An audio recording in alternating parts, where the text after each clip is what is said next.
The dust of the long journey settled around the stagecoach as it finally lumbered to a halt in front of Tascosa's only hotel.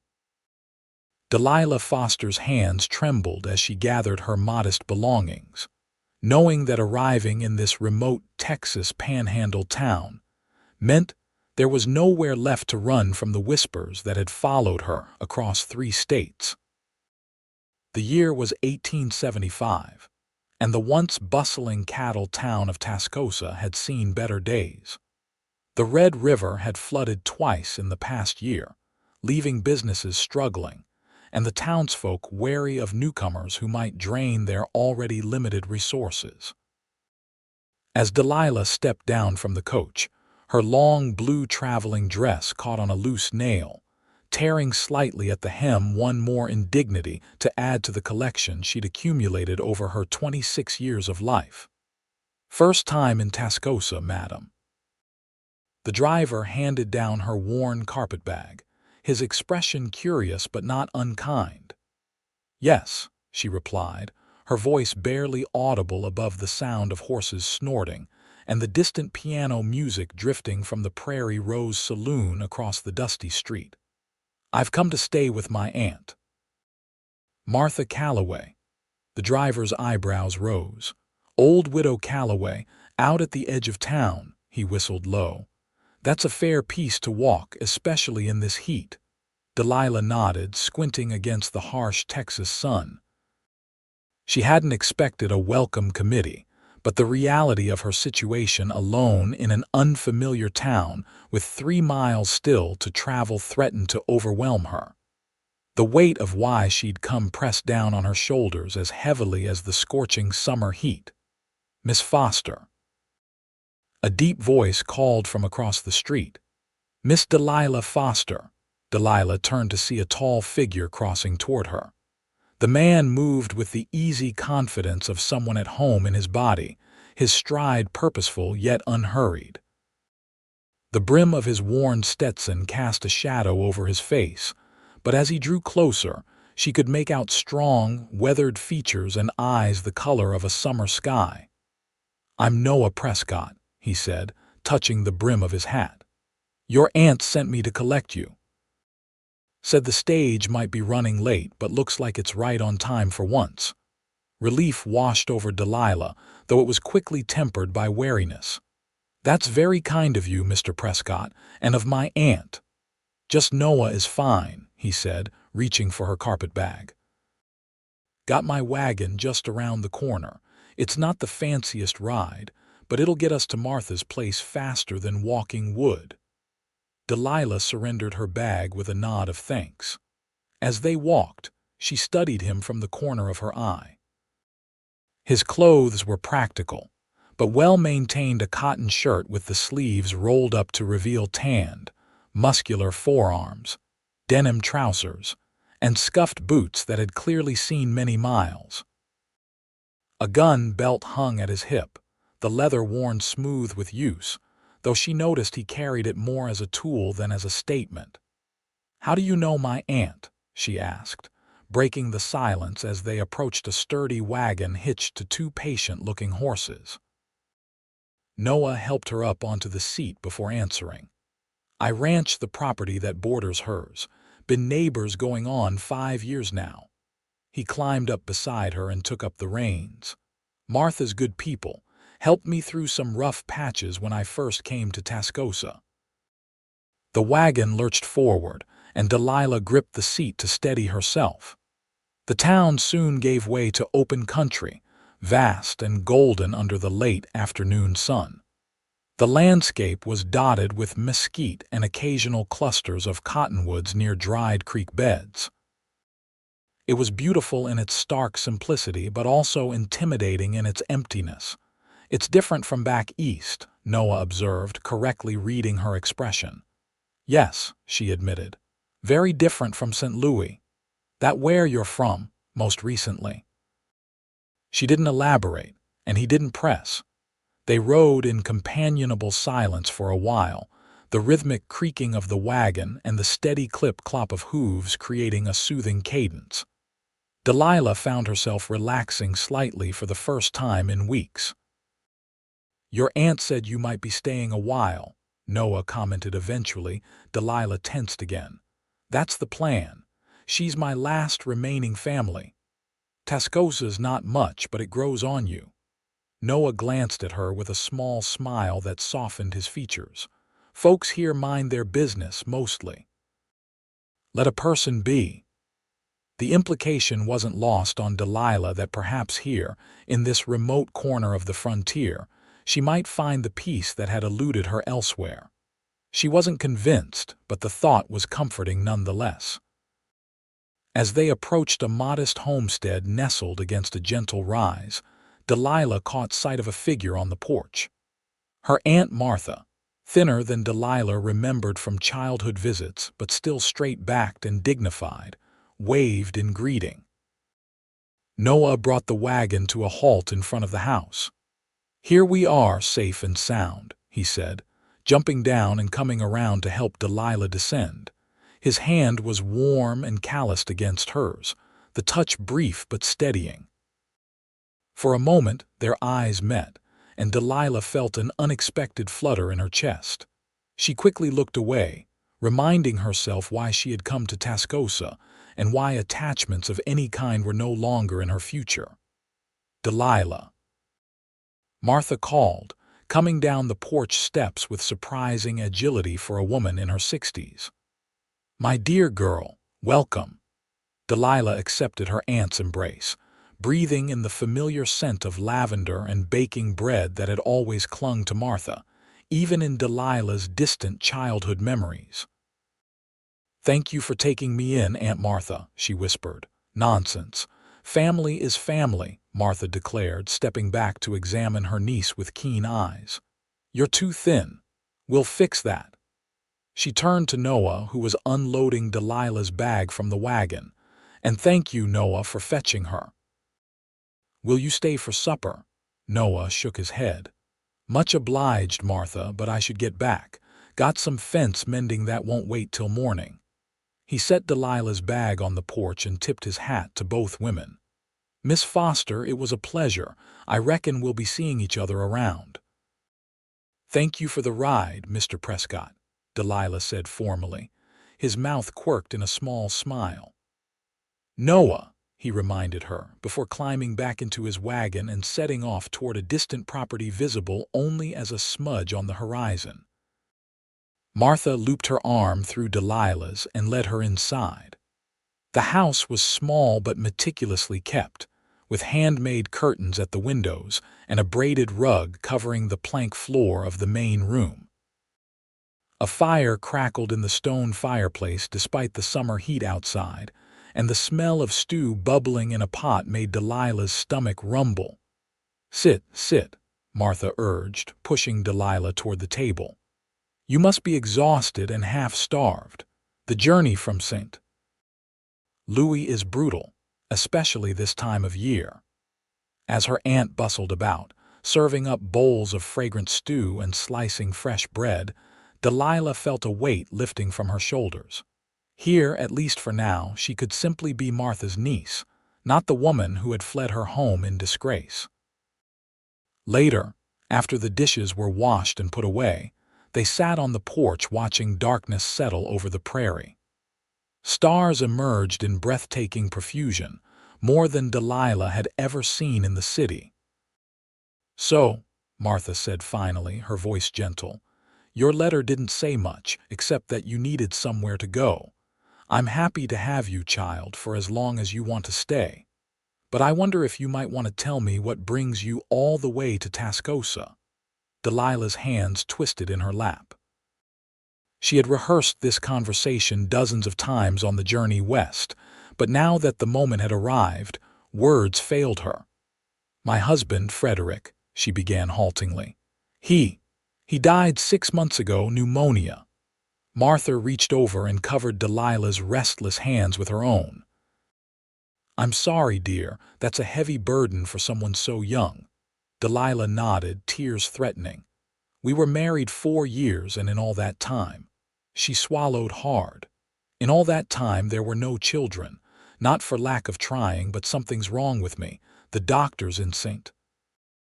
Louis confirmed it. I'll never bear a child." The admission hung in the air between them. Martha's grip tightened on Delilah's hands. After Frederick died, his family, they were kind enough at first, but eventually the whispers started that I'd failed in my most basic duty as a wife, that I was cursed or being punished by God. The words tumbled out now, bitter and painful. Frederick's brother inherited everything, and his wife made it clear I was no longer welcome in their circle. The invitations stopped. Friends crossed the street to avoid speaking to me. "Oh, my dear girl," Martha murmured. "I couldn't bear it anymore," Delilah finished simply.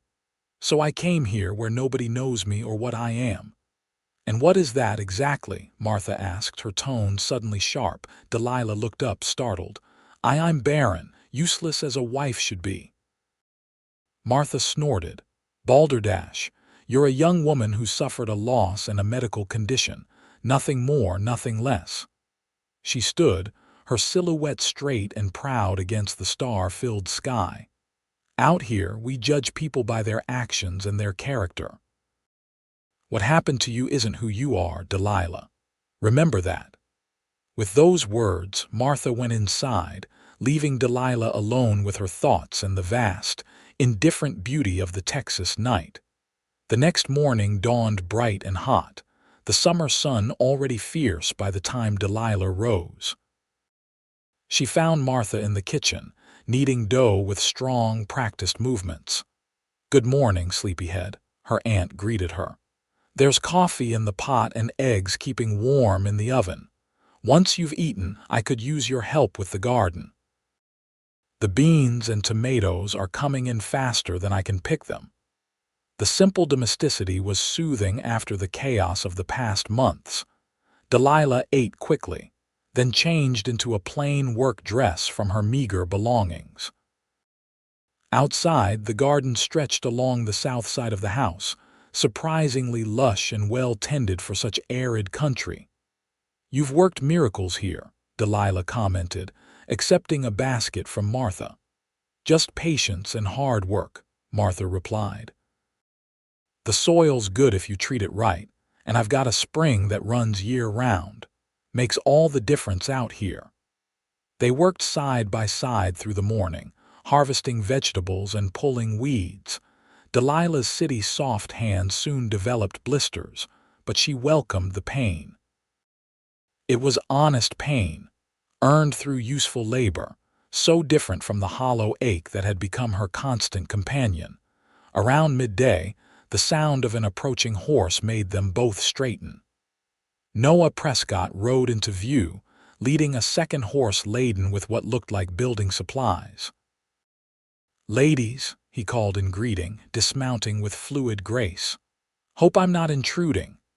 "Not at all," Martha assured him. "What brings you by, Noah? Thought I'd fix that loose board on your porch before someone puts a foot through it," he said, nodding toward the weathered wood. "And I brought some lumber to shore up that lean-to out back. Storm's coming next week, according to my knee, and that roof won't hold in a hard rain." Martha clucked her tongue. "Noah Prescott, you have your own place to tend to. You don't need to be spending your time on my repairs."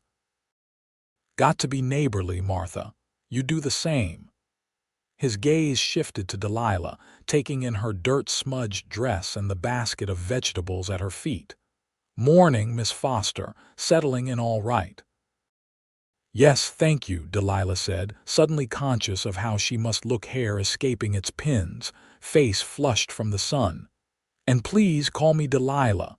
A smile tugged at the corner of his mouth. "Delilah, then." He turned back to Martha. "Any chance I could trouble you for some water before I get started? Rode a fair piece this morning checking my north pasture." "Of course. Delilah, would you show Noah to the well while I put these vegetables inside? And you both should come in for dinner soon. It's too hot to be working through midday." Left alone with Noah, Delilah led the way to the well situated between the house and barn. She worked the pump handle, and he drank deeply from the dipper, water glistening on his beard as he straightened. "Thank you," he said, wiping his mouth with the back of his hand. "How are you finding Tascosa so far? I've hardly seen the town proper," Delilah admitted, "but the country is impressive, bigger than I expected." Noah laughed, a warm, pleasant sound. "It has a way of making a person feel small. Took me a while to get used to all this space after growing up in Pennsylvania."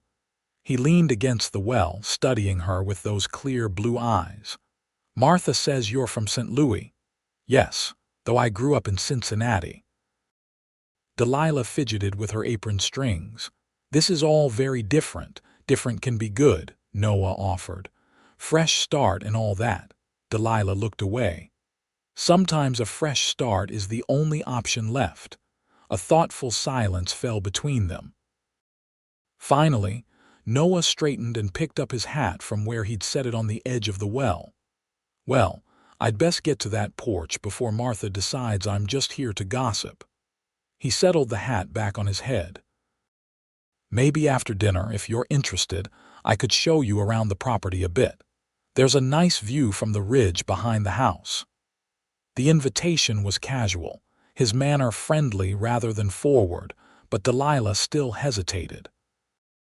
"That's kind of you, but I should help Aunt Martha with the canning she mentioned." If he was disappointed, Noah didn't show it. "Another time, maybe. The view's not going anywhere." As he strode toward the house, tools in hand, Delilah found herself watching the way he moved, confident but not cocky, at ease in his environment. There was something appealing about a man so comfortable in his own skin, so different from the society men she'd known in St. Louis with their polished manners and careful facades. She shook her head to clear such thoughts. She hadn't come to Texas to notice men, appealing or otherwise. She'd come to disappear, to become the spinster niece helping her aging aunt, a role that wouldn't invite questions or expectations she couldn't fulfill. The next few weeks settled into a rhythm. Delilah rose with the sun to help Martha with chores around the homestead, tending the garden, preserving food for the winter, mending clothes, and keeping the modest house in order. Twice a week, they drove the wagon into Tascosa for supplies and to sell excess eggs and vegetables from their garden. The town itself was smaller than Delilah had imagined. Just a collection of buildings along a dusty main street, a general store, the hotel where she'd first arrived, the Prairie Rose Saloon, a small church, and assorted businesses catering to the ranchers and cowboys who were the lifeblood of the area. The people were reserved but not unfriendly, accepting Martha's introduction of her niece without much curiosity. Noah Prescott was a regular presence, stopping by every few days to help with a repair or to bring news from further afield.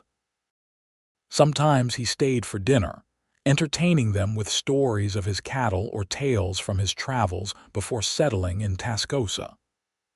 Delilah found herself looking forward to his visits, though she tried to maintain a polite distance. One evening in late August, as a spectacular sunset painted the sky in shades of orange and purple, Noah arrived just as Delilah was hanging the last of the washing on the line. "Evening," he called, approaching on foot rather than horseback. "Martha around?" She went to visit Mrs. Thornton, Delilah replied, securing a pillowcase with wooden pins. "Their youngest has the fever and Aunt Martha took some of her herbal remedies over." Noah nodded, coming to stand beside her. "That's Martha. Always taking care of everyone else." He glanced at the sky. "Going to be a beautiful night, clear and cool for a change." Delilah followed his gaze upward where the first stars were beginning to appear. "It is lovely. About that view I mentioned." Noah began, hesitation in his voice that she hadn't heard before. "Offer still stands if you'd care to see it. Sun's setting just right to catch the valley." Delilah's hands stilled on the laundry. She should refuse, make an excuse about chores or waiting for Martha. But the truth was, she wanted to go. The isolation of the homestead, while peaceful, sometimes felt confining in its own way. "I'd like that," she heard herself say. Noah's smile was warm. "It's not far, just up the ridge."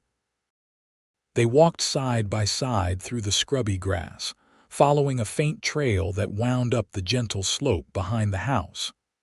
As they crested the ridge, Delilah caught her breath.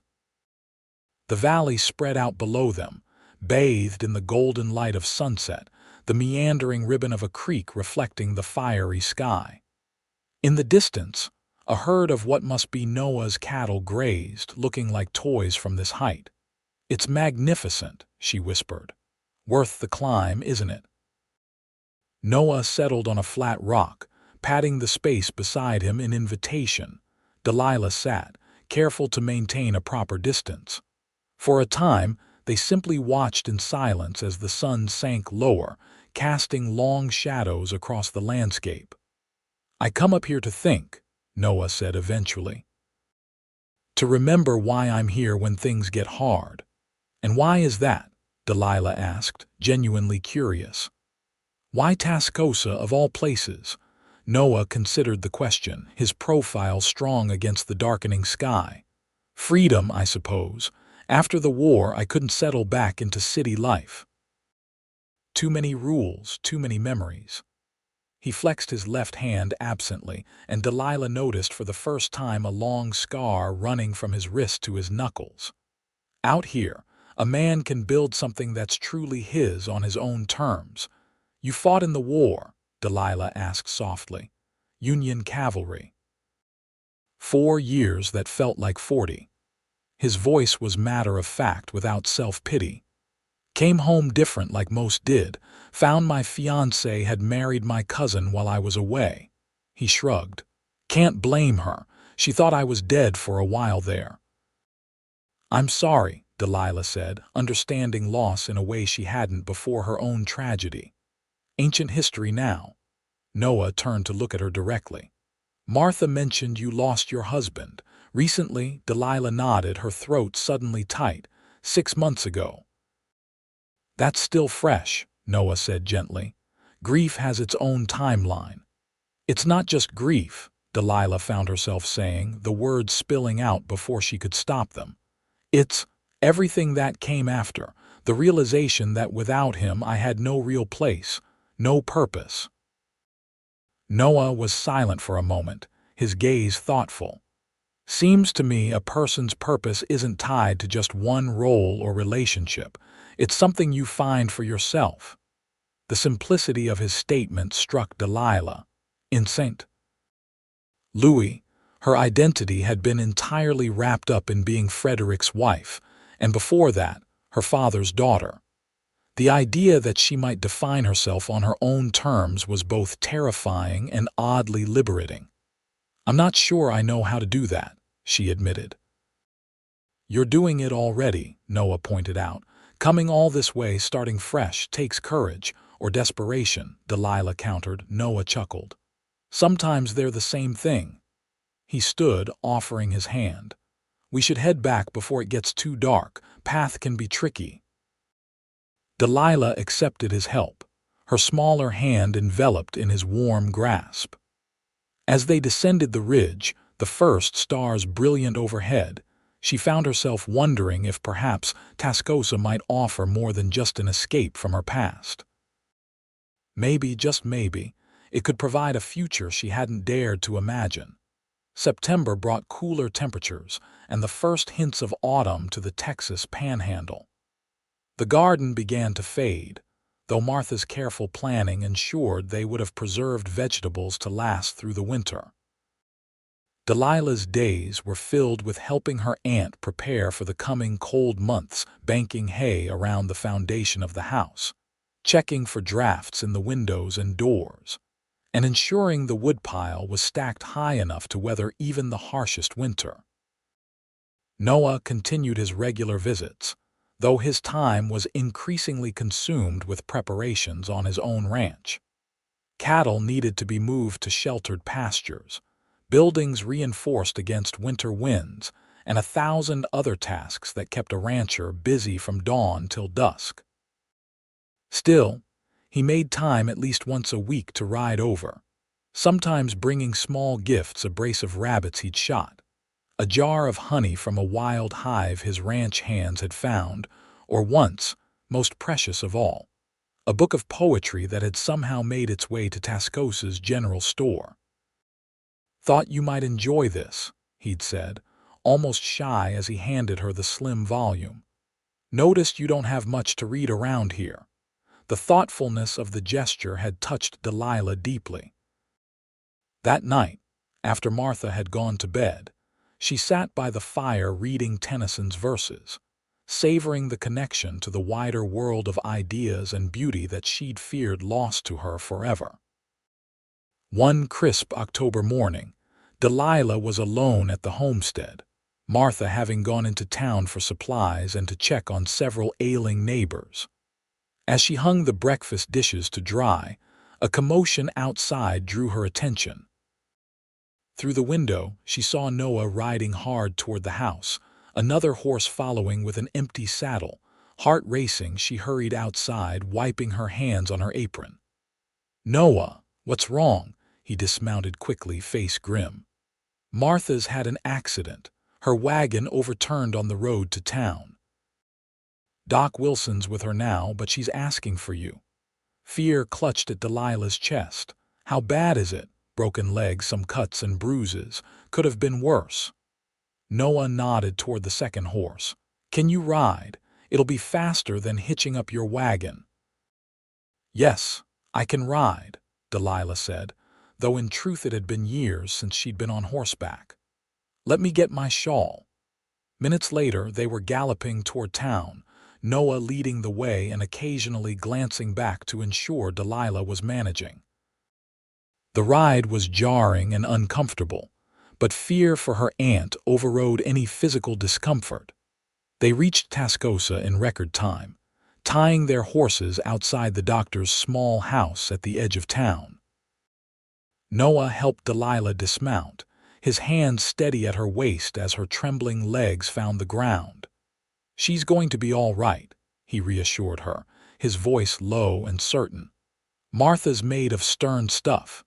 Inside, they found the doctor's front room converted to a temporary infirmary. Martha lay on a narrow bed, her right leg splinted and bandaged, a nasty cut across her forehead cleaned and stitched. Despite her injuries, she was alert and immediately tried to sit up when she saw Delilah. "Don't you fuss now," she admonished before Delilah could speak. "It's just a broken bone and a few scratches. That fool horse spooked at a rattlesnake." Delilah rushed to her side, taking her aunt's weathered hand. "Oh, Aunt Martha, you gave us such a fright." Dr. Wilson, a tired-looking man with kind eyes, stepped forward. "Your aunt is indeed lucky, Miss Foster. The break is clean and she's otherwise healthy as a horse, but she'll need to stay off that leg for at least 6 weeks, preferably 8. Martha made a disgusted sound. 8 weeks? Doctor, I have a homestead to run. The winter preparations aren't half done. Then they'll have to wait, or you'll find yourself with a permanent limp," Dr. Wilson said firmly. "I'll send someone to check on you every few days, but you must promise to rest." Delilah squeezed Martha's hand. "Don't worry about the homestead." "I'll manage everything." Martha's expression softened. "I know you will, dear, but it's a lot for one person, especially someone not used to our ways yet." "She won't be alone," Noah said from where he stood by the door. "I'll help, and I'm sure others in the community will pitch in too, Doctor." Wilson nodded approvingly. "That's settled then.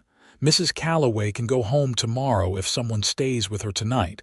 I'd like to watch for fever." "I'll stay," Delilah said immediately. "And I'll come back in the morning with the wagon," Noah added. "Made some adjustments so it'll be a smoother ride for you, Martha." After making sure Martha was comfortable and had everything she needed, Noah pulled Delilah aside. "I need to get back to my ranch to arrange things, but I'll return at first light. Will you be all right here?" The concern in his eyes warmed Delilah. "Yes, thank you for everything." He squeezed her shoulder gently. That's what neighbors are for. The next day, they brought Martha home, settled her in her bed with everything she might need within reach, and began the process of adapting to their new reality. Delilah took over all the household duties, learning through trial and error the many tasks that Martha had managed so effortlessly. Noah was true to his word, stopping by daily to help with the heavier work and to bring supplies from town. One afternoon in late October, as the first real cold front swept across the prairie, Noah arrived to find Delilah struggling with an armload of firewood. Without comment, he took the load from her and carried it inside, stacking it neatly by the hearth where Martha dozed in a rocking chair, her leg propped on a stool. "You're pushing yourself too hard," he said quietly when they stepped back outside. Delilah brushed hair from her face, leaving a smudge of dirt on her forehead. "There's so much to do. The garden needs clearing for winter, the chicken coop has a leak, and I still haven't figured out how to properly bank the fire at night so it doesn't go out completely." "You don't have to do it all at once," Noah pointed out, "and you don't have to do it alone." "I can't keep relying on your charity," Delilah said, frustration edging her voice.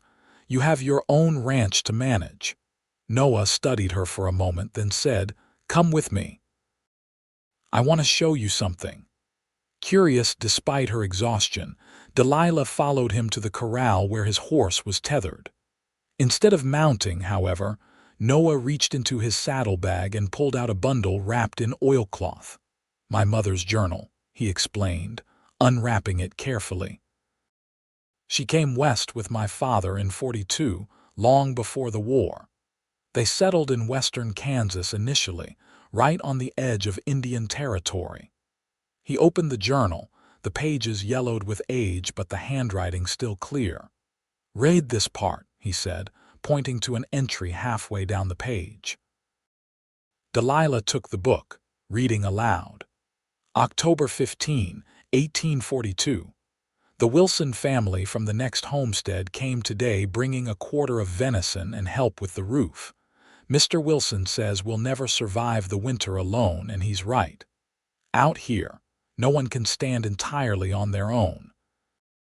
We share our strength because tomorrow it might be us in need. This is the first lesson of frontier life. Independence is a myth we tell ourselves. The truth is interdependence." She looked up to find Noah watching her intently. "Your mother was a wise woman," she said softly. "She was," he agreed, taking the journal back and rewrapping it carefully. "And she was right. Out here we survive by helping each other. It's not charity, Delilah. It's how we live." Something in his words loosened a knot inside her, the stubborn pride that had insisted she could and should manage everything alone. The fear of being indebted or beholden to anyone after the humiliation she'd endured in St. Louis. "I'm not very good at accepting help," she admitted. Noah's smile was gentle. "Well, that's something we can work on, starting with that chicken coop." For the next several hours they worked side by side repairing the leak in the coop's roof. Noah showed Delilah how to split shingles properly and how to lay them so water would run off instead of seeping through. As they worked, he told stories of his early days in Tascosa, the mistakes he'd made and the lessons he'd learned. "First winter here, I nearly lost half my herd because I didn't know about the ravine on the north side of my property," he recounted. "Gets filled with snow, impossible to see until you're right on top of it." Old man Jenkins rode over one morning, took one look at where I was grazing the cattle and said, "Son, you're about to learn a hard lesson." Then he spent 3 days helping me move those cows to safer pasture. "And did you resent his interference?" Delilah asked, hammering a nail into place. Noah laughed. "At first, sure, stubborn pride, but after we found 2 steers that had fallen into that ravine before we got to them. No, then I was just grateful." He handed her another nail. Jenkins saved me thousands of dollars with that warning, and I've never forgotten it.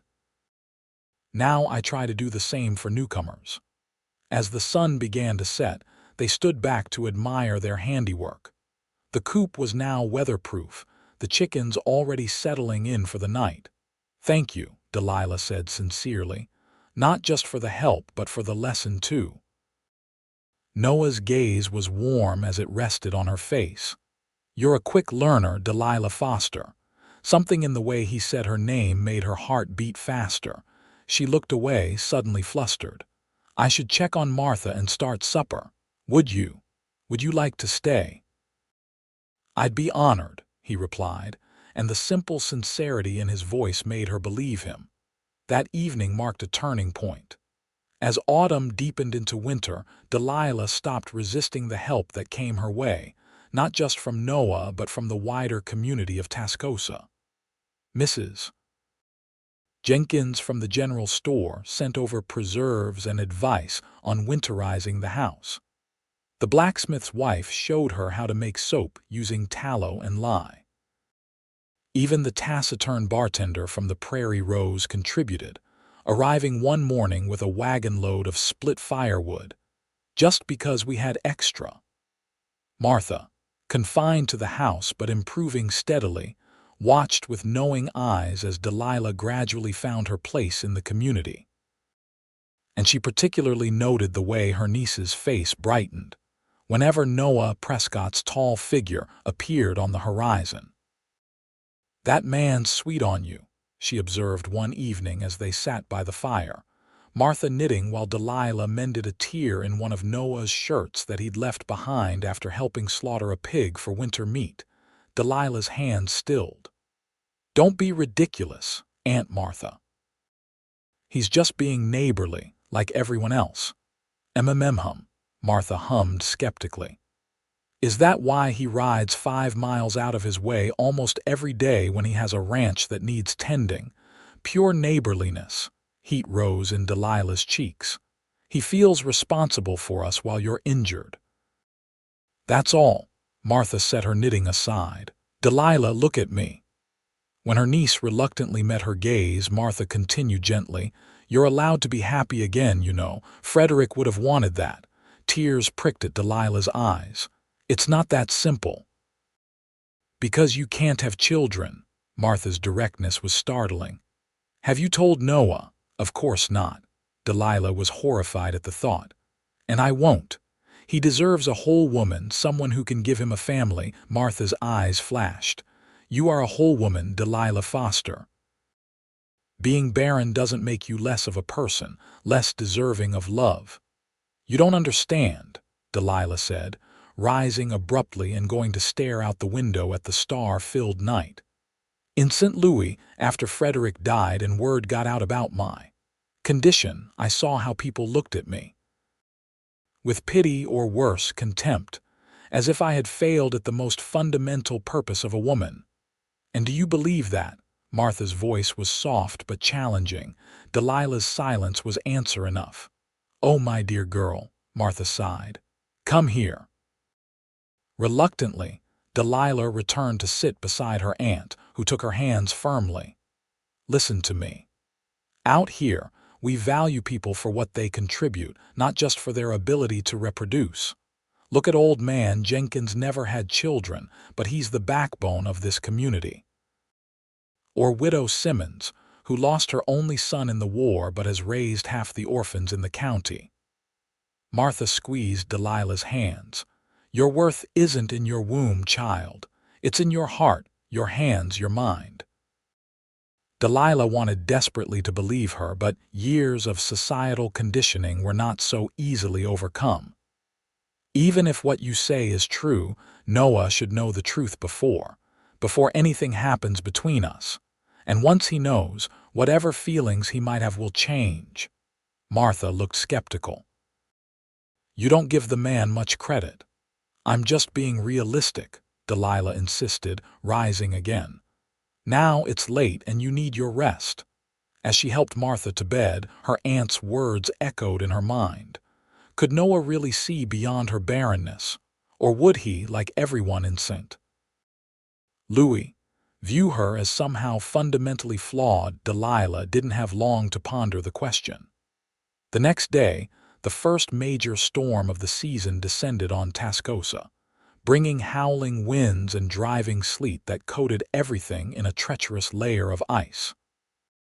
By mid-morning, the temperature had plummeted, and Delilah worked frantically to bring in extra firewood and check on the livestock before the worst hit. She was securing the hen house when she heard hoofbeats approaching. Through the curtain of sleet, she made out Noah on horseback, leading a pack-horse laden with supplies. "What are you doing here?" she called over the wind as he dismounted. "It's dangerous to be out in this." "Exactly why I came," he shouted back, hurrying to unload the pack-horse. "Storm's going to get worse before it gets better. Wanted to make sure you and Martha had enough supplies." Together they carried the goods inside flour, coffee, sugar, dried meat, and several thick blankets. Martha looked up from her chair by the fire, her expression a mix of gratitude and concern. "Noah Prescott, you're a good man but a foolish one sometimes," she scolded. "You could have frozen to death out there." Noah stomped snow from his boots. "Worth the risk to know you ladies are set for the duration." He glanced out the window at the worsening conditions. "Though I may have cut it closer than I intended." "You can't possibly ride back in this," Delilah said, alarmed at the thought. Martha nodded in agreement. "You'll stay here until it passes. The settee in the front room is big enough for sleeping." Noah looked like he might protest, but another gust of wind rattled the windows, making the decision for him. "If you're sure I won't be imposing." "Don't be ridiculous," Martha said firmly. "Now get those wet clothes off before you catch your death." "Delilah, fetch one of my late husband's shirts from the trunk. Should be big enough for Noah until his things dry." The next few hours passed in domestic tranquility despite the storm raging outside. Noah helped Delilah prepare a hearty stew, moving around the small kitchen with surprising skill. When she commented on it, he shrugged. "Been cooking for myself since I was 16. Man can't live on salt pork and beans forever." They ate by firelight, the lamp oil being conserved in case the storm lasted several days. Martha regaled them with tales of earlier winters in Tascosa, including the infamous blizzard of '67 that had stranded half the town in the Prairie Rose Saloon for nearly a week. Pastor Wilkins was scandalized to find himself sleeping between the blacksmith and Lily Rose, the entertainment, Martha recalled with a twinkle in her eye. But by day 3, he was playing poker with the best of them. Noah laughed, the sound warm in the firelit room. "That explains why the good pastor never preaches against gambling in his Sunday sermons." As the evening wore on, Martha began to nod off in her chair. Noah carefully lifted her, despite her drowsy protests, and carried her to her bedroom with Delilah following to help settle her aunt for the night. When Delilah returned to the main room, she found Noah adding wood to the fire, his borrowed shirt stretching across shoulders broader than her late uncle's had been. The domesticity of the scene, a man tending the hearth in what had become her home, sent an unexpected pang through her heart. "She's asleep?" Noah asked, straightening. Delilah nodded. "Almost before her head hit the pillow. The weather makes her leg ache, though she won't admit it." "Stubborn runs in the family, I've noticed," Noah said with a small smile. "I have no idea what you mean," Delilah replied primly, though she couldn't help returning his smile. Noah moved to the window, peering out into the darkness. "Storm's still going strong. Might last through tomorrow." "At least we're warm and dry," Delilah said, joining him. The glass was frosted around the edges, the world beyond a swirl of white. "I've been through blizzards in St. Louis, but this feels different somehow, more immediate." "That's the frontier for you," Noah agreed. "No buffers between you and nature's moods."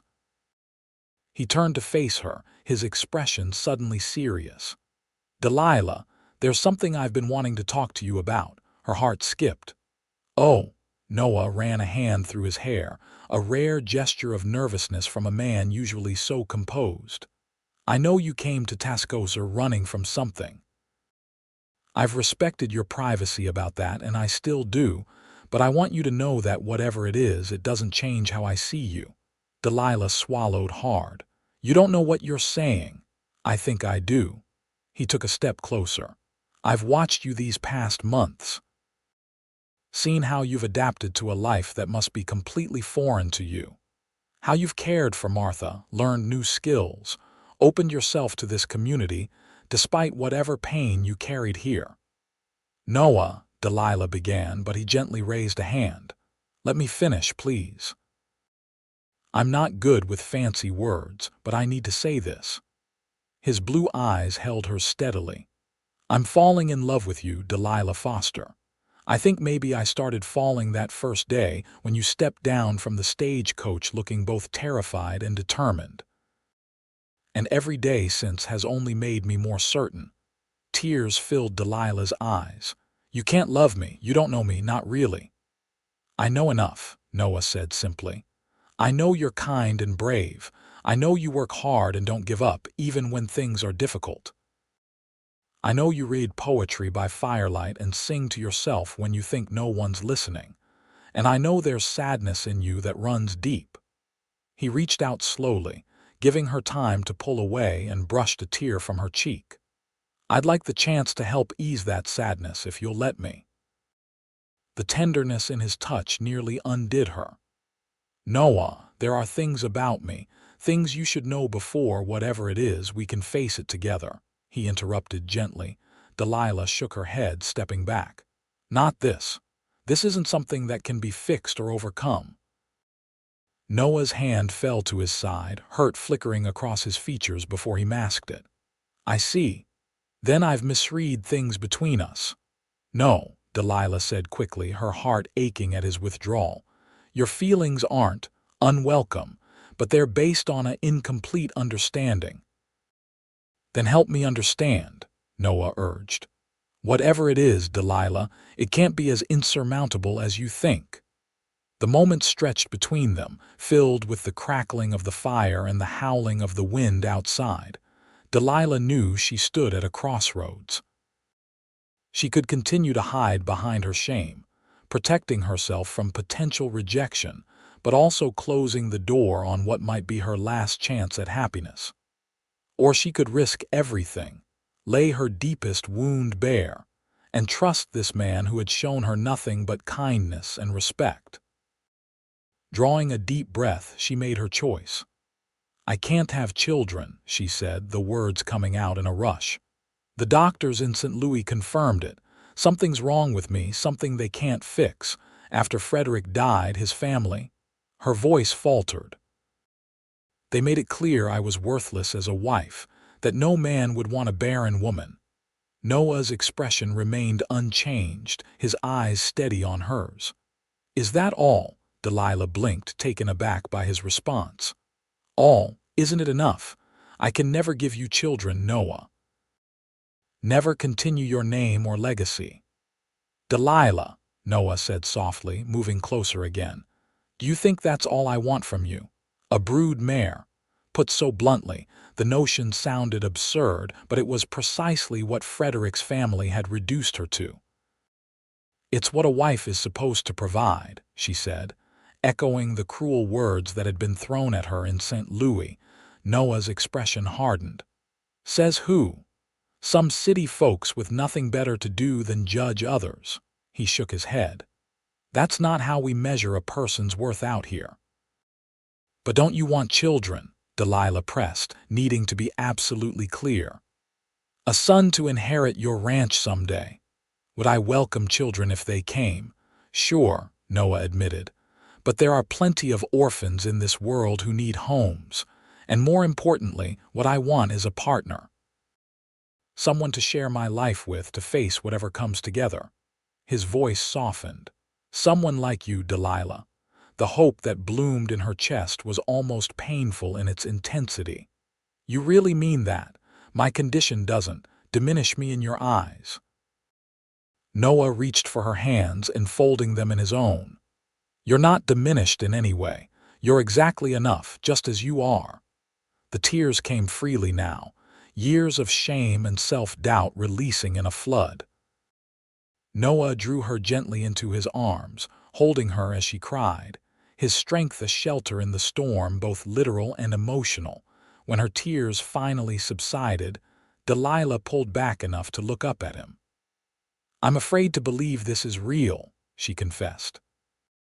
"That you won't change your mind once you've had time to really think about what my barrenness means." "Then I'll just have to prove it to you day by day," Noah said, his thumb gently wiping away the last of her tears. "If you'll give me that chance." Delilah searched his face, finding nothing but sincerity in his clear blue eyes. Slowly, she nodded. "I'd like that." Noah's smile was like sunrise after the longest night. Tentatively, giving her every opportunity to pull away, he lowered his head until his lips met hers in a kiss so gentle it made her heart ache. Delilah leaned into him, her hands coming up to rest against his chest, feeling the steady beat of his heart beneath her palm. When they finally parted, both slightly breathless, the storm outside seemed to have receded, though whether it had actually lessened, or she was simply less aware of it, Delilah couldn't say. "I should." Noah gestured vaguely toward the settee that had been prepared for him. "It's getting late." "Yes," Delilah agreed, though she made no move to step away from the circle of his arms. "We should both get some rest." Noah pressed a final, chaste kiss to her forehead before reluctantly releasing her. "Good night, Delilah." "Good night, Noah," she replied, feeling lighter than she had in years, as if a burden she'd carried for so long had finally been lifted from her shoulders. As she made her way to her own small bedroom, Delilah realized that for the first time since Frederick's death, perhaps for the first time ever, she was being seen and valued for exactly who she was, not for what she could or couldn't provide. The revelation was as startling as it was liberating. That night, despite the storm's continued assault on the little house, Delilah slept more peacefully than she had in months. The blizzard lasted 3 days, effectively trapping Noah at the homestead. Far from being an imposition, his presence was a blessing. He chopped firewood, helped with repairs that Martha had been putting off even before her accident, and taught Delilah how to play chess using a set carved from pieces of deer antler that had belonged to her uncle. By the time the weather cleared enough for Noah to safely return to his ranch, something fundamental had shifted between them. The tentative connection that had been building for months had solidified into something deeper and more certain. "I'll be back as soon as I've checked on my herd," he promised as he prepared to leave, his own clothes now dried and mended where they'd been torn. Probably lost a few head in that storm, but most should have found shelter in the South Canyon. Delilah handed him a package of food for the ride. "Be careful, the roads will still be treacherous." Noah tucked the package into his saddlebag, then pulled Delilah close for a brief kiss, mindful of Martha watching from the doorway with undisguised approval. "I'll be careful," he assured her. "Got too much to come back for now." As winter settled over the Texas Panhandle, the relationship between Delilah and Noah blossomed despite the harsh conditions. He was true to his word, returning to the homestead whenever he could, sometimes staying for days when weather permitted. They talked for hours by firelight, sharing stories of their lives before Tascosa, dreams for the future, and the simple joys of each day. Martha, still confined to the house but increasingly mobile with the aid of crutches fashioned by the blacksmith, watched their courtship with satisfaction. "About time," she declared when Noah formally asked her permission to court Delilah. Been waiting months for you two to figure out what was plain as day to everyone else. By Christmas, which they celebrated with a small gathering that included several neighbors who braved the winter roads to join them, Delilah had begun to truly believe in the possibility of happiness again. The specter of her barrenness, while not forgotten, no longer defined her. Noah's consistent affirmation that she was enough just as she is gradually penetrated the fortress of shame she'd built around herself. January brought a brief thaw, and with it, Noah's proposal.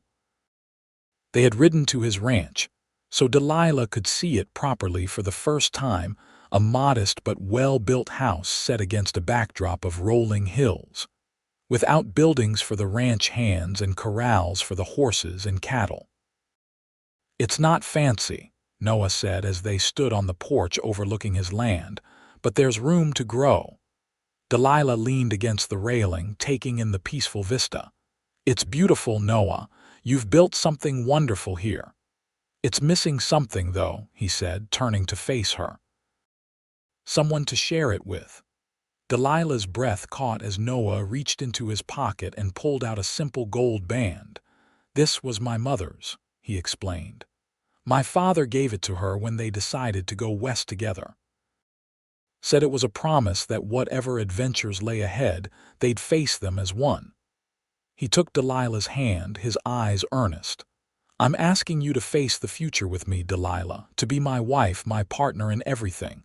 Will you marry me?" Tears of joy filled Delilah's eyes. "Yes," she whispered. "Yes, Noah, I will." The simple gold band slid onto her finger, a perfect fit as if it had been waiting for her all along. They were married on the first day of spring, 1876, in Tascosa's small church.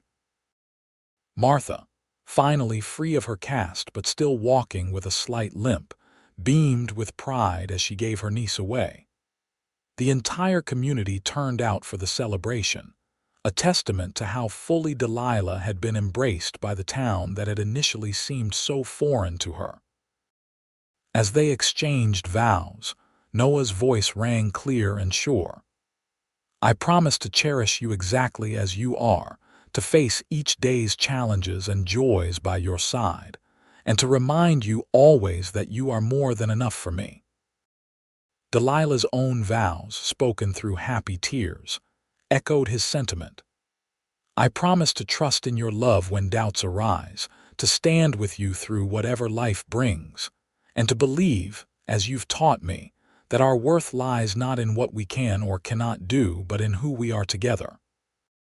The reception that followed was held at Noah's ranch, now their ranch, with tables set up in the yard and lanterns hung from the trees.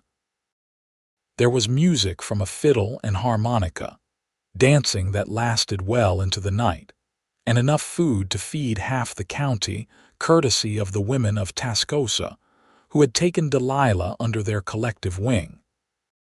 As darkness fell and the celebration continued around them, Noah led Delilah away from the crowd, down a path to a small rise that offered a view of their property bathed in moonlight. "Happy, Mrs. Prescott?" he asked, his arm around her waist. Delilah leaned into him, savoring the newness of her married name.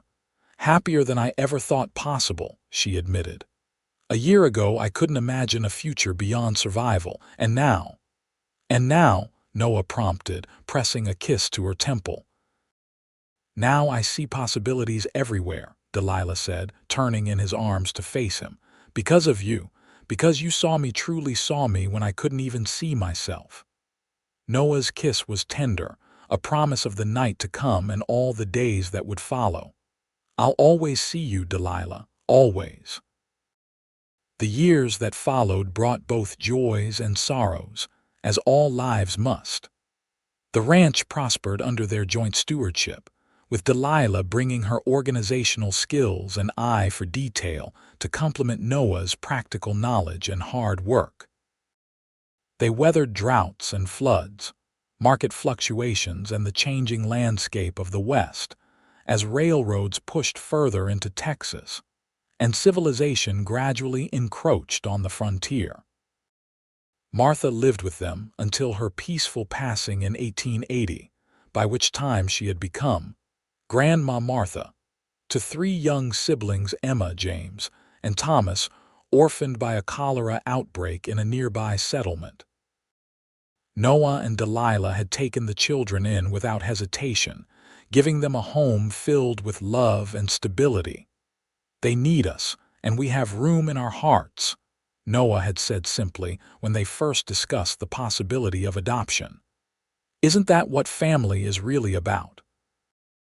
Delilah, who had once believed her inability to bear children made her somehow incomplete as a woman, discovered in motherhood a joy she had never expected to experience. The children flourished under her care, and if there were occasionally questions about why they didn't look like their parents, they were answered with straightforward honesty about the bonds of love being as strong as those of blood. By 1890, Tascosa had begun to decline as the railroad bypassed the once thriving cattle town. But the Prescott Ranch remained a constant, adapting to changing times as Noah and Delilah had always adapted to life's challenges together.